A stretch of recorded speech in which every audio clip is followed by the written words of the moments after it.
Ayun, knowing that you guys are always there for us, kahit pa mahirap yung pinagdadaanan namin kasi Ken dinala sa kulitan pero may nasabi sa tunay na sitwasyon ng SB19.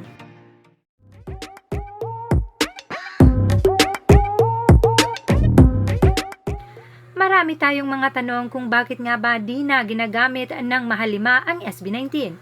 First of all, walang mabubuwag and they will be a group for a very long time. It's just that tila may legalities sa paggamit nila sa SB19 at sa logo nito, lalo na't naka-register pa din ito sa ShowBT and will expire on 2031.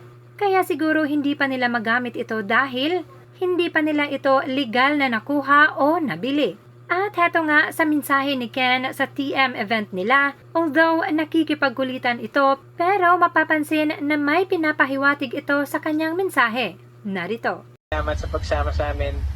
Patuloy na kaming samahan sa live, Facebook Live mamaya ng TM Tambayan.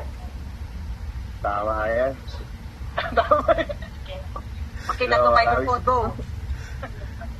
Thank you so much po sa lahat na sumuporta sa TM ngayon. And ayun po, gusto ko pasalamat sa TM for giving us happiness and giving our fans happiness also, good vibes.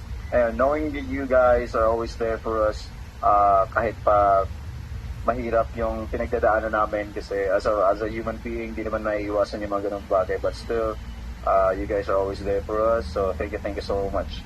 Yeah.